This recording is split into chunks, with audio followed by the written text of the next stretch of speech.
Ito ay isang pelikula na ginawa para sa mga taong may sakit sa isip, ngunit hindi inaasahang naging isa sa 10 pinakamahusay na pelikula ng misteryo sa buong mundo. Ang pagtatapos ay maituturing na isang textbook level na twist, sinasabing tanging mga taong may mataas na IQ na may sakit sa isip lamang ang makakaintindi nito. Dahil dito, ginamit ito ng maraming psychologist bilang material sa klase. Ito ang pelikulang suspense na may rating na 8.9 mula sa 1,070,000 na mga manunood.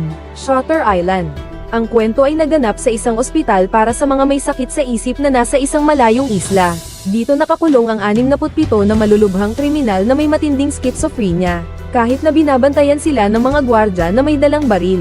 May isang babaeng pasyente na misteryosong nawala. Sa simula, hindi naman ito malaking bagay. Ngunit ang babaeng pasyenteng ito na si Rachel, ay na-confine dito dahil pinatay niya ang kanyang 3 anak, at dito siya ginagamot. Para pigilan siyang makalabas at pumatay muli, kaya't ipinadala ng FBI ang veteranong sheriff na si Teddy para imbestigahan. Kasama niya ang bagong partner mula sa Seattle Police Department na si Chuck. Bagaman unang pagkikita nila, may kakaibang pamilyaridad silang nararamdaman. Sa simula, hindi ito gaanong pinansin ni Teddy, dahil ang ospital ng mga may sakit sa isip na ito ay sobrang misteryoso. Hindi lang dito naka-duty ang daan-daang mga gwardya. Ang pader ay puno ng mataas na boltahe, kahit ang nag-iisang pasukan ay may 2 bakal na tarangkahan. At pagkapababa nila ng sasakyan, agad na gustong kunin ng warder ang kanilang mga baril. Kahit na sinabi ni Teddy na bawat ahente ng federal ay kailangang may dalang baril habang nagtatrabaho, ngunit agad itong tinutulan ng warder. Sabi niya, ayon sa batas ng federal na bilangguan, sa loob ng bilangguan, ang warder ang may pinakamataas na kapangyarihang administratibo. Walang magawa sina Teddy at Chuck kundi, ayaw nilang isuko ang kanilang mga baril. Alam ng dalawa na sila ay narito para sa kaso sa ospital ng mga may sakit sa isip. Ang iba naman ay akala nila ay pumasok sila sa bilangguan. Ngunit pagkasumite ng mga baril, nagbigay muli ng tagubilin ang warder, na ang A na bahagi ng mga lalaking pasyente ay nasa kanang bahagi lamang. Maaaring pumasok at lumabas anumang oras sa silid pasyente ng mga babae sa kaliwang bahagi, bahagi B. Samantalang ang matatagpuan sa likurang bahagi ay ang militar na kuta, bahagi C. Dito nakakulong ang mga pinakamapanganib na pasyenteng may sakit sa isip sa buong ospital.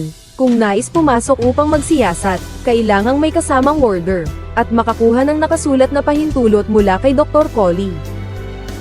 Napansin ni Teddy na ang mga pasyenteng may sakit sa isip dito, ay sabay-sabay na tumitingin sa kanya. May mga taong nag-abot ng kamay na may ngiti bilang pagbati, may mga taong natatakot at umiwas ng tingin.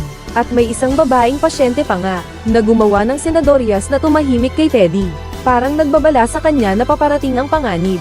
At ang mga maliliit na interaksyong ito ay tila nagpapahiwatig na sa isla. Mayroong isang lihim na hindi dapat malaman. Hindi nagtagal, dinala ng mga gwardya si Teddy at Chuck, dinala sa opisina ni Dr. Corley. Bago tanungin ang tungkol sa nawawalang babaeng pasyente, napansin ni Teddy na kakaiba ang mga hand-painted na larawan sa pader. Bago pa siya makapagsalita, si Dr. Corley na ang nag-umpisang magpaliwanag. Sabi niya, ang mga larawan ay mga totoong pamamaraan ng paggamot sa mga may sakit sa isip noon.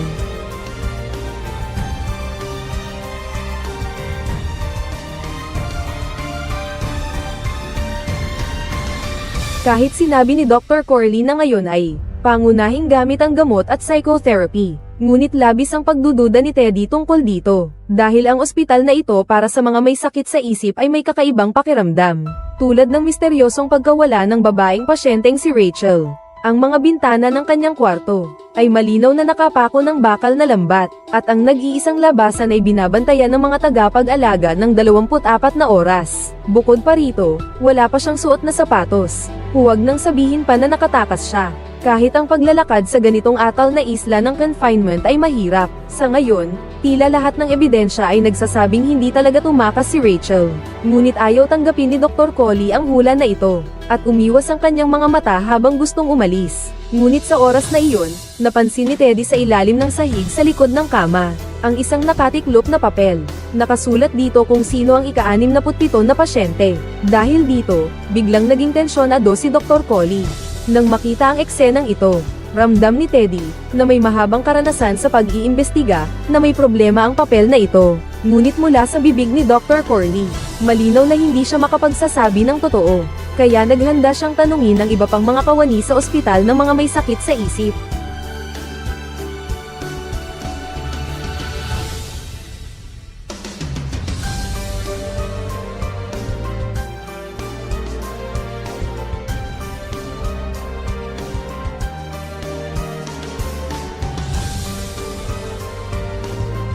Sa matatag na paninindigan ni Teddy, sa huli, pumayag si Dr. Corley na magdaos ng kulong kasama ang lahat ng empleyado pagkatapos ng hapunan. Pero bago iyon, si Teddy ay kasama ang punong kulungan. Nagsiyasat sa mga reef na posibleng taguan sa buong isla. Pero kakaiba, hindi nagkakagulo ang mga bantay ng kulungan, kundi nakahiga lang sa lupa, walang gana, parang walang pakialam sa paghahanap na ito. Tanging ang punong kulungan lang ang nagbigay ng medyo makatwirang pagsusuri. Sabi niya, para makatakas dito papunta sa pinakamalapit na lupa, kailangang maglangoy ng hindi bababa sa 17,000 metro. At ang tubig dagat sa panahong ito ay napakalamig at nakakairita. Kahit mapaglabanan mo ito, ang mabagsik na alon ay maaaring itulak ang tao o bangkay diretso sa pampang. Hindi ito itinanggi ni Teddy, ngunit kung ang babaeng pasyente ay nagtatago sa yungib sa kabilang bahagi ng mga batuhan, posible pa rin ito, ngunit ito ay tinanggihan ng warder.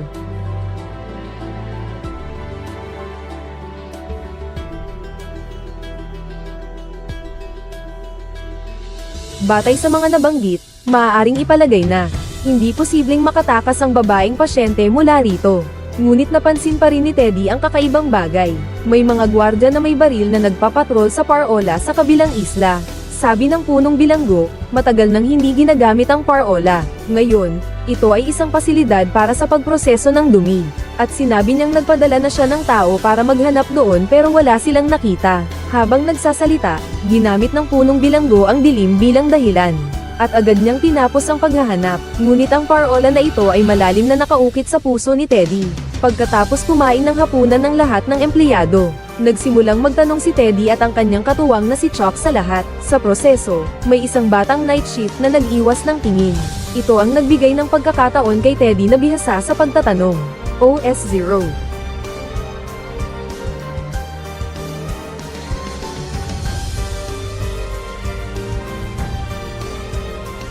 Ito ang sandaling iyon, sapat para mawala ang isang tao nang walang bakas. Kaya tinanong ni Teddy ang babaeng pasyente tungkol sa mga kakaibang ginawa niya bago siya nawala, kung ano ang mga kakaibang bagay na ginawa niya.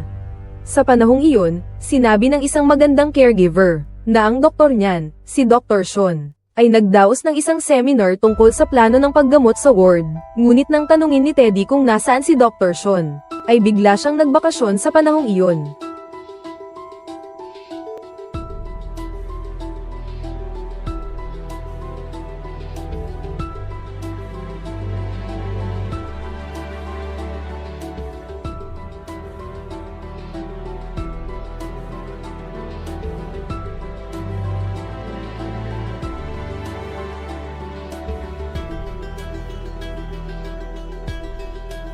Ang mas malas pa ay ang linya ng telepono. Dahil sa pagkagambala ng bagyo, naputol ang lahat ng signal. Walang magawa kundi pansamantalang talikuran ang lead ni Dr. Sean. Ngunit hindi may kakailana ang pagkawala ng babaeng pasyenteng si Rachel. Ay tiyak na may kaugnayan kay Dr. Sean. Paglabas ng kwarto, inimbitahan ni Dr. Cowley ang dalawa na uminom sa kanyang bahay. Ang ginhawa ng pag-alis ng tensyon sa araw na ito. Sino ang mag-aakala na ang tila mabuting paanyaya na ito ay talagang para sa isang eksperimento sa isip, at si Teddy na walang kaalam-alam ay sumama na lang. Ang nakita sa loob ay napakaluwos na dekorasyon, na labis na kaibahan sa madilim na ospital ng mga may sakit sa isip. Ayon kay Dr. Coley, ang bahay na ito ay kapareho ng sina seksyon kung saan nakakulong ang mga mabibigat na kriminal. Lahat sila ay itinayo noong panahon ng ikalawang digmaang pandaigdig. Sa sandaling ito, ang klasikal na musika sa plaka ay hindi namamalayang. Ay nagising ang mga pira-pirasong alaala ni Teddy mula sa ikalawang digmaang pandaigdig. Kasabay ng musika, lumitaw ang isa pang mahalagang tao. Siya ay si Dr. Nairen, isang doktor ng psikolohiya mula sa Alemanya. Katulad ng antas ni Dr. Cowley, pareho silang mga punong manggagamot sa ospital na ito ng mga may sakit sa isip. Ang pinagkaiba ay si Dr. Nairen ay may ibang pagtrato sa mga pasyente. Ang pagsuporta sa gamot at biolohikal na paggamot, ay kapag ang pasyenteng may sakit sa isip ay umiinom ng gamot, ngunit hindi pa rin gumagaling, ay isinasagawa ang operasyon upang tanggalin ang frontal lobe ng pasyente, at ang koneksyon ng mga nerbiyos sa utak, upang alisin ang agresyon at sobrang pag-iisip ng pasyente. Ang propesyonal na termino nito ay lobotomia sa puting substansya ng utak, samantalang si Dr. Cowley ay sumusuporta sa psychoanalytic therapy. Ito ay sa pamamagitan ng paglalaro ng papel, na sinisira ang mga depensa na itinayo ng pasyente. Kapag may malaking butas sa loikan ng pantasya, makikita ng pasyente na salungat ito sa realidad, kaya't natural na magiging malinaw siya. At sa unang pagkikita, tinanong ni Dr. Nairon si Teddy. Maraming tanong tungkol sa pagsusulit sa isipan. Nabigla siyang nadiskubre na si Teddy ay may napakalakas ng kanyang panloob na depensa. Parang may sinadyang itinatago sa kailaliman ng puso. Ang sunod-sunod na usapan ay tuluyang nagpawala ng pasensya kay Teddy. Dumayo siya mula sa malayo para imbestigahan ang pagkawala, hindi para makipagkwentuhan lang sa iyo. Kaya direkta nang hiningi ni Teddy na tingnan ang mga tala ng babaeng pasyente, at ng kanyang doktor na si Sean. Nais niyang makahanap ng bagong mga palatandaan. Hindi nagbago ang sinabi ni Dr. Con Allen. Nagsimula silang mag-away dahil dito.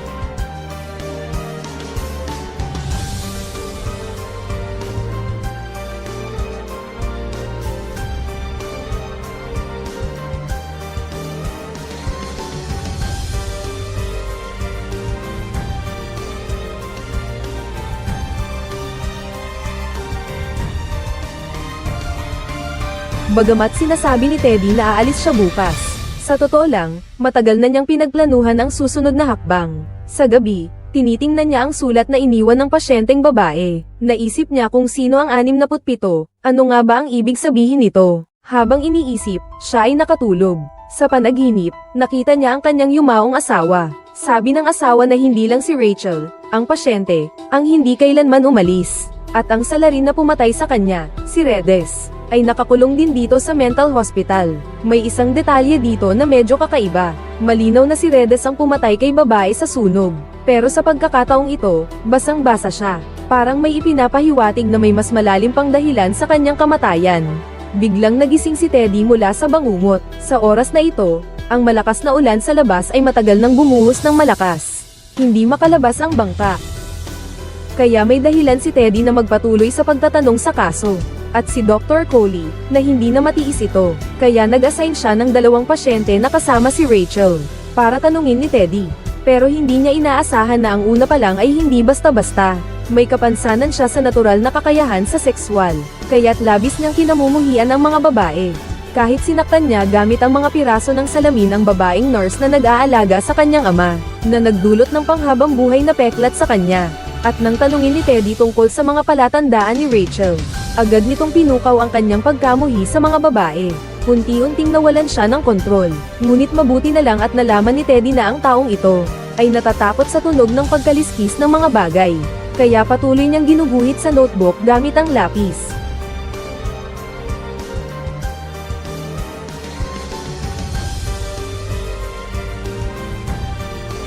Sinasadyang ginugulo ni Teddy ang kausap niya. Sa totoo lang, may isang makasariling dahilan pa siya. Gusto niyang tanungin kung nasa isla si Reddis, kung nandoon ba si Reddis. Ngunit nang marinig ng batang lalaki ang pangalan ni Reddis, natakot at kusa niyang gustong dalhin siya ng nurse pabalik sa kwarto. Ito ang ikalawang pasyenteng lilito pagkatapos. Dahil hindi niya matanggap na niloko siya ng asawa at nananakit, kaya sa galit, ginamit niya ang balakid at pinatay ang asawa niya. Maaaring siya ang pinakamatuwid na pasyente sa buong mental hospital. Kaya nang tanungin ni Teddy tungkol sa nawawalang si Rachel, nagtago ang kanyang tingin, sinadyang tinulak si Chuck para tulungan siyang magbuhos ng tubig. Samantala, agad na kinuha ng babae ang notebook ni Teddy. Nagsulat siya ng ilang salita sa ibabaw tapos mabilis na ibinalik, tungkol sa kilos na ito. Sadyang itinago ni Teddy at hindi sinabi. Nang bumalik si Chuck, inumin ng babae ang tubig at inilagay ang baso sa mesa. At sa oras na iyon, tinanong muli ni Teddy kung kilala niya ang isang pasyenteng nagngangalang Redes. Nanginginig ang babaeng pasyente habang nagmamadaling umalis. Mukhang natakot siya sa taong ito na si Reddis. Ngayon, ang investigasyon tungkol sa babaeng pasyente at kay Reddis ay nakapako na. Walang magawa si Teddy, na naisip na pumunta sa parke. Sa likod, maghanap sa sementeryo. Sabi niya, 1 taon na ang nakalipas, nakita niya sa pahayagan, na si Redis ay pinarusahan dahil sa pagsunog at pagpatay sa kanyang asawa, at ikinulong sa mental hospital na ito. Ngayon, maliban sa Zone C na naglalaman ng mga mabibigat na bilanggo, hindi pa siya nakapunta. Natitira na lang ang sementeryo na hindi pa nasisiyasat.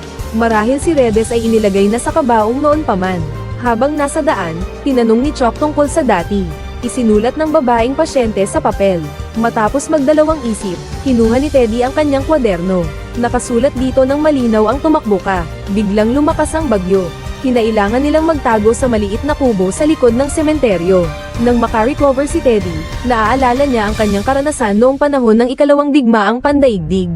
Nasaksihan niya mismo kung gaano kakilakilabot ang maaaring gawin ng tao sa kapwa niya. At kapag inisip ang mga biglaang pagkawala sa mental hospital, at ang nakasulat sa notebook ng isang babaeng pasyente na tumakbo, nanguhula si Teddy na tiyak na may ginagawa ang mental hospital na nakakatakot na eksperimento sa tao. Kaya sa pagkakataong ito, kahit ano paman, kailangan niyang ilantad ang lihim sa isla. Mas mahalagang iligtas ang mga pasyenteng nasaktan. Habang nagsasalita, biglang bumaha ang malakas na hangin at binuksan ang kahoy na pinto.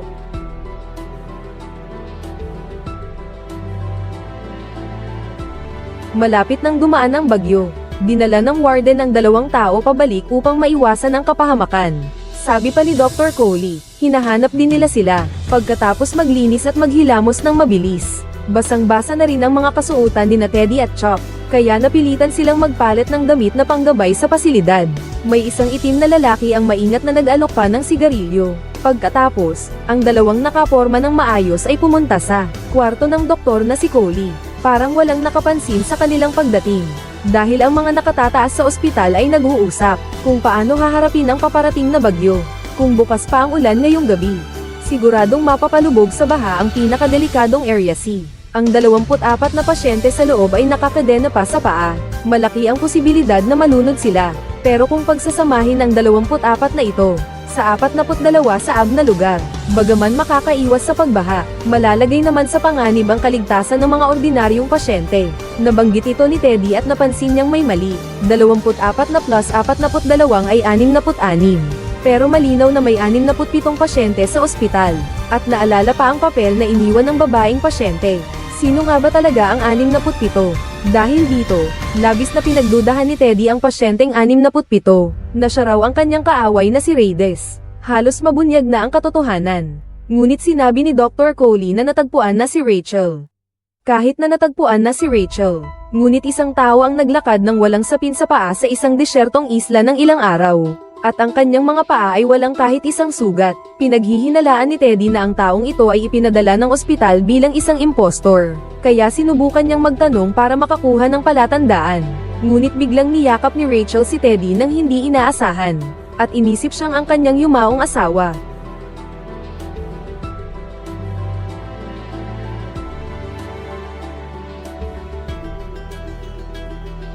Kaya ang pagtatanong na ito ay nagtapos sa histerikal na sigaw ni Rachel. Bumalik sa kwarto. Sabi ni Dr. Kelly na natagpuan siya sa ilalim ng lighthouse. Pero sa oras na iyon, wala nang pakialam si Teddy sa mga iyon. Bigla siyang nakaramdam ng matinding sakit ng ulo. Parang sumabog ang tuktok ng ulo niya. Nakita ito ni Dr. Kelly. Agad siyang kumuha ng gamot para dito. Sa oras na iyon, nararamdaman na ni Teddy na may mali sa gamot. Pero sobrang sakit ng ulo ko na hindi na matiis. Sa huli, isang kagat na lang ang kinain ko. Habang nahihilo, dinala ni Chok si Teddy sa evacuation center. Kasabay ng kulog, muling nakatulog siya. Ang unang eksena sa panaginip, nasa bahay ni Dr. Coley si Teddy, at nakita ang pumatay sa asawa niyang si Redis. Pero biglang nagbago ang eksena at naging si partner niyang si Chok naman ang kausap. Paglingon niya, nakita niyang nakatayo si Rachel na duguan. Sa ilalim ng kanyang mga paa ay ang 3 batang pinatay niya. Ang nakakatakot na eksenang ito ang nagising kay Teddy bigla. Sa oras na ito, natutulog pa ang iba. Ngunit may pumasok na babae sa labas ng pinto. Siya pala ang yumaong asawa ni Teddy. Sabi ng asawa, nandito si Redis. Dapat ipagpatuloy ang pagsisiyasat. Muling nagising si Teddy. Nalaman niyang panaginip lang pala ang nangyari. Dumating si Chok at sinabi na matapos ang malakas na ulan buong gabi, nag-ulo ang buong ospital ng mga may sakit sa isip. Ito na ang tamang pagkakataon para makapasok sa sina bahagi, kaya't nagbihis silang 2 ng uniforme ng mga tagapag-alaga. at napakadaling nakapasok sa scene na bahagi. Kahit ang mga gwardya ay hindi napansin ang kakaiba, ngunit nang pumasok ang dalawa at hindi pa nakakalakad ng ilang hakbang, biglang may lumitaw na isang pasyente. Sinabi ng kutob ni Teddy na siya ang Reyes, kaya mabilis siyang humabol. Ngunit dahil hindi siya pamilyar sa masalimuot na sinalugar, isang pagkakamali lang ay napigilan siya sa leeg. Pagkatapos ay nagtanong siya ng mga kakaibang bagay.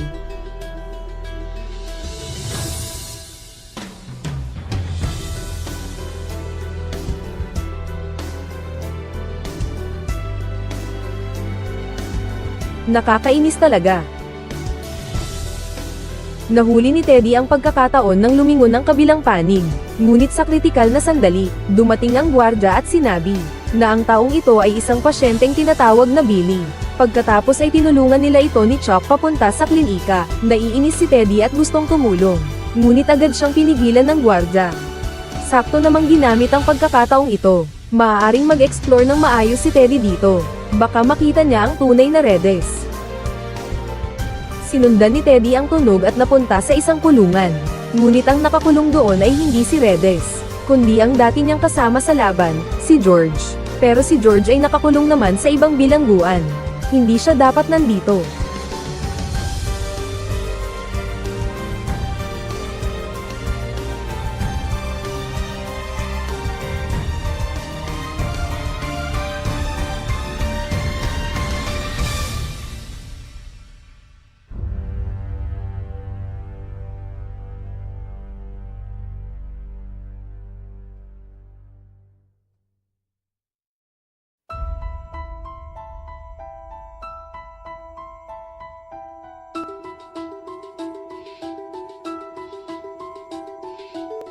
Habang muling sindihan ni Teddy ang isang posporo, biglang nagbago ang mukha ni George, at umiiyak na sinabing gagawin ng doktor ang pagputol sa kanyang ulo sa lighthouse. Pagkatapos nito, umupo siya muli sa sulok, bago umalis si Teddy. Dahil sa matagal nilang pagkakaibigan, nagsalita pa rin si George tungkol kay Redis. Malamang na nakatago ito sa lighthouse. Tapos na ang kanilang pag-uusap, biglang dumating si Chuck ng tamang panahon. Habang nakatakas sila mula sa Zone C at pumunta sa gubat, kinuha ni Chuck mula sa bulsa niya isang medical record ni Redis, pero walang larawan o tala ng paggamot dito. Nasa harap na ang mga palatandaan, pero ayaw ni Teddy na tingnan ang medical record na ito. Dahil sa pagkakataong ito, hindi na siya interesado sa kanyang katrabaho. Nagsimula siyang magduda sa pagkakakilanlan niya. Pagkatapos sabihin iyon, naglakad siya patungo sa direksyon ng Parola ng mag-isa. Hindi niya alam na nagsimulang kumulimlim muli ang panahon. Sinabi ni Chuck na delikado ang daan papunta sa Parola. Ang pag-akyat pababa sa bangin at pagpunta roon ay halos pagpapakamatay. Bukod pa rito, nakuha na nila ang kaso ni Reyes No. 67. Walang dahilan para ilagay pa sa panganib ang buhay. Dahil dito, lalo pang nagduda si Teddy sa kanyang kasamang-kasama ngayon. Kaya iniwan siya at nagpasya na pumunta ng mag-isa sa Parola. Ngunit nang dumating si Teddy sa harap ng Parola, napansin niyang tumataas ang tubig dagat, at hindi siya makatawid. Walang magawa, kailangan niyang bumalik, ngunit sa hindi inaasahan, misteryosong nawala si Chuck. Ang naiwan lamang sa lugar ay isang sigarilyong hindi pa tapos. Nang lumapit si Teddy at tiningnan niya ito, ang bangkay ni Chuck ay nahampa ng mga alon sa mga bato sa baybayin. Kahit na delikado, hindi inisip ni Teddy ang panganib at bumaba siya sa bangin para iligtas ang kanyang kasama. Ngunit nang makarating siya sa ilalim ng bangin, bigla na lang nawala ang bangkay. Nang siya ay mawalan ng pag-asa, lumingon siya at nakita ang kumikislap na apoy sa kuweba sa likod niya. Kaya dali-dali siyang umakyat. Akala niya nandyan si Chuck, ngunit ang nakita niya ay si Rachel mismo. Hindi pala siya isang pasyenteng may sakit sa isip, kundi siya ang doktor dito. Ang dahilan ng pagtakas niya ay dahil natuklasan niya ang Shutter Island, na nagsasagawa ng kakilakilabot na eksperimento sa tao. Gagamitin ng mga doktor ang bakal na karayom para itusok mula sa mata papunta sa utak. Pagkatapos ay tatanggalin ang koneksyon ng nerve sa frontal lobe at sa ibang bahagi ng utak, para gawing masunurin at sunod sa neuron ng tao. Nang banggitin ito, tinanong ni Rachel si Teddy kung pagkatapos niyang pumunta sa isla, nakain niya ba ang gamot na ibinigay ng doktor, o nakainom ng sigarilyo sa ospital. At lahat ng ito ay walang exception na may halong hallucinogen. Layunin nitong gawing baliw si Teddy unti-unti. Pagkatapos ay ikinulong sa isla para gawing eksperimento sa tao. Nang marinig ito, alam ni Teddy na hindi na siya pwedeng maghintay. kaya isinugol niya ang kanyang buhay at sumisid ng malakas sa dagat. Sa tulong ng matibay na pagtitiis na natutunan niya noong sundalo pa siya, matatag siyang nakalabat sa mga batuhan malapit sa Parola, at agad niyang naayos ang mga gwardya na nagbabantay. Pagkatapos ay ginamit niya ang kanyang propesyonal na paraan ng pagsisiyasat, at isa-isang sinuri ang bawat kwarto, hanggang sa huling palapag na ito. At sa likod ng pinto ay ang matagal nang inaasam na katotohanan. Nakatingin si Teddy nang nakapigil hining, pagkatapos ay binuksan ng pinto gamit ang isang hakbang. At mabilis na yumuko sa isang paa, tinuturo ang baril. Sa matagal nang naghihintay na si Dr. Coley. Mukhang matagal nang naghihintay si Dr. Coley dito, at si Teddy ay agad na nagsiyasat sa paligid ng kwarto, nang may pag-asa na makakita ng mga makabagong kagamitan sa pag-ukit. Ngunit natuklasan na ito ay hindi talaga isang laboratorio para sa eksperimento sa tao. Ang tanging makabago marahil ay ang recorder sa mesa. Ngayon ay dumating na ang kapanapanabik na sandali ng pagbubunyag ng buong katotohanan. Nakita si Dr. Corley na kinuha ang talaan ng pasyenteng numero 67, na si Reyes. At pinabasa ito kay Teddy ng personal.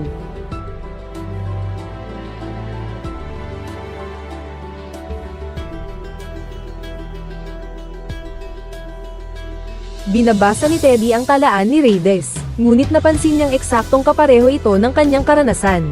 Hindi makapaniwala siya at inisip na tiyak na peke ang kasong ito. Sabi niya, ibinigay niya ito kay Dr. Cowley. At para sa mga ito, direkta namang sinabi ni Dr. Cowley ang katotohanan.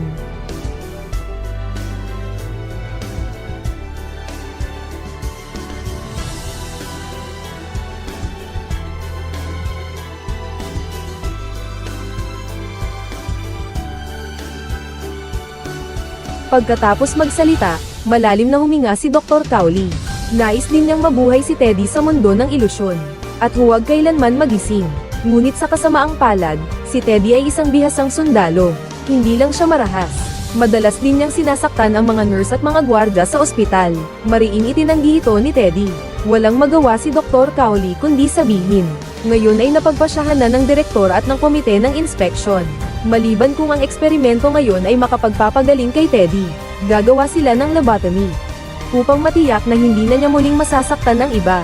Hanggang ngayon ay ayaw pa rin maniwala si Teddy sa lahat ng ito. Pumasok ang kanyang assistant na si Chuck at nagsabi, na siya ang pangunahing doktor ni Teddy, si Sean. At ang layunin niya sa pagbibihis bilang assistant, ay para subaybayan ang bawat galaw niya.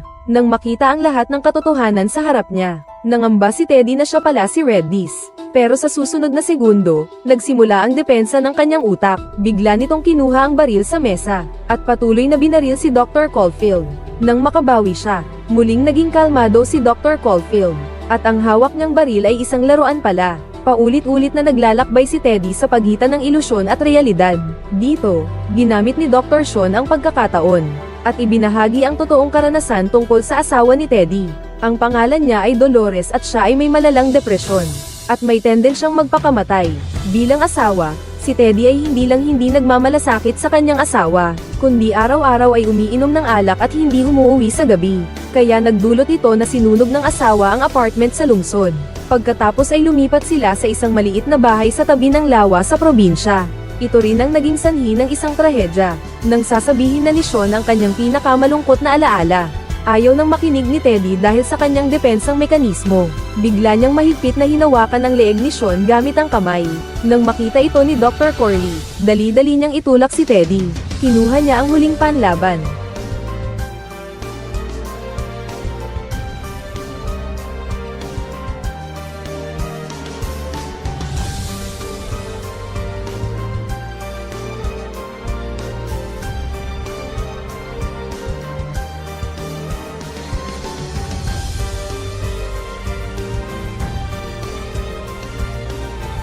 Ang tuloy-tuloy na paglapit ni Dr. Corley ay tuluyang winasak ang depensa ni Teddy. Ang labis niyang pagsisisi at pagmamahal sa anak ay biglang sumabog. Ang kanyang mga mata ay mula sa pagka-hysteria ay naging napakalambot. Nang abutin ni Teddy ang larawan ng kanyang anak na babae, muling bumalik ang alaala noong mga nakaraang taon, noong araw na umuwi siya mula sa trabaho. Gaya ng dati, binuksan muna niya ang bar para uminom. Pagkatapos tumawag ng ilang beses sa asawa pero walang sumagot, pumunta siya sa tabi ng lawa. Nakita niya ang asawa na basa-basa, pero wala siyang nakita ng mga anak nila. Sa sandaling iyon, naramdaman ni Teddy na may mali.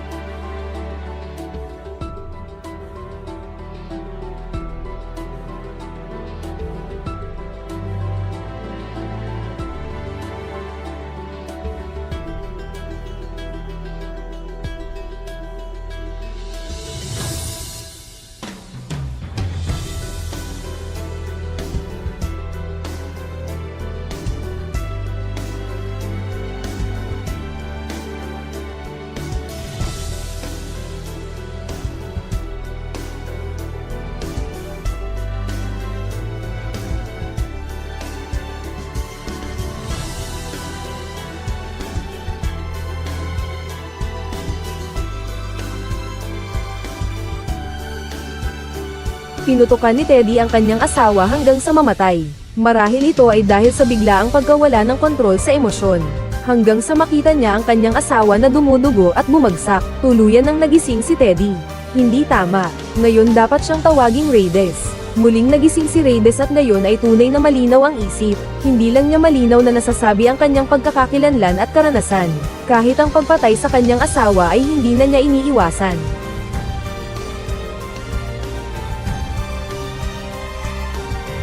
Nang marinig ito, nag-alala si Dr. Corley at lumapit siya. Bagaman matagumpay ang eksperimentong ito, ngunit 9 na buwan na ang nakalipas. Naranasan na rin nilang magtagumpay sa ganitong paraan. Ngunit sa hindi malamang dahilan, si Reyes ay parang nag-rewind at muling nalugmok sa ilusyon. Ngunit mabuti na lang at hindi siya kailanman iniwan ni na Dr. Corley at Dr. Sean. Naupo si Reyes na gumaling kinabukasan, nakaupo sa hagdang. Lumapit si Dr. Sean at nag-abot ng sigarilyo. Walang pag-aatubili niyang tinanggap ito. Ipinapakita na alam ni Reyes na walang narkotikong nasa sigarilyo. Mukhang naging epektibo ang role-playing therapy na ito. Totoo ngang naging successful ito. Pero isang tanong ang tuluyang sumire sa lahat ng pinaghirapan.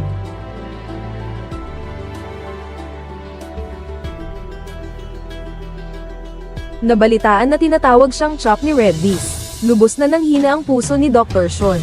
Lahat ng pagsisikap niya noon ay nasayang. Kaya't iniling niya ang ulo kay Dr. Cowley. At si Dr. Cowley ay nagbigay lang ng senadorya sa mga staff na dalhin si Reyes para sa operasyon. At nagsabi ng isang makahulugang salita.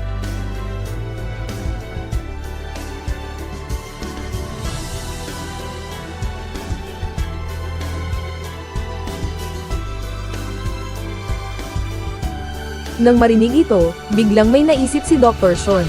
Agad niyang tinawag si Teddy, ngunit walang anumang reaksyon ng kabilang panig. Tumutuloy lang siya nang hindi lumilingon. Sa oras na iyon, malungkot na pinanood ni Dr. Cowley si Reyes na sumasailalim sa operasyon. At tumingin din pabalik si Reyes sa kanya. Ngunit wala na sa mga mata niya ang dati niyang kaba at galit. Bagkus, puno ito ng pasasalamat. Sabi ng iba, si Reyes pala ang tunay na detective. Natuluyang nabaliw dahil kina Cowley at Sean. Gamitin natin ito para gawing eksperimento sa tao. Pero para sa akin, si Reyes ang may sakit sa isip sa isla. Ipapaliwanag ko gamit ang ilang detalye. Mula nang pumasok sa isla, sanay na sanay si Reyes na humawak ng baril. Samantalang si Dr. Sean ay halatang kabado. Dahil ito ang unang pagkakataon niyang magpanggap na pulis. Pagkatapos, nang imbestigahan ang pagkawala ni Rachel, ang pasyente. Kitang-kita na 2 lalaki ang suot na sapatos doon, para mapansin ni Reyes na hindi ito totoo. Ngunit siya ay nalulunod sa sariling hinabang kasinungalingan. At noong tinanong ang mga pasyente pagkatapos, ang pangalawang babaeng pasyente ay malinaw na. Nakasulat ang mga salita sa itaas na kaliwang bahagi ng kwaderno. Ngunit nang kinuha ni Reyes para tingnan, ang mga salita ay naging nasa ibabang kanang bahagi. Malinaw na ang mga salitang iyon ay siya mismo ang sumulat. Nais niyang maging madilim ang ospital na ito, upang makatakas sa katotohanan ng pagpatay sa kanyang asawa. Ngunit sa katapusan ng pelikula, tiyak na ganap na gising si Reyes. At ang dahilan kung bakit tinanggap niya ang operasyon sa utak, ay dahil sa pagpatay sa kanyang asawa, at sa hindi direktang pagkamatay ng 3 anak niya na napakasakit tandaan. Kaysa mabuhay ng buong buhay na puno ng sakit, mas mabuting tanggapin ang operasyon. Maging isang patay na tao na walang alaala.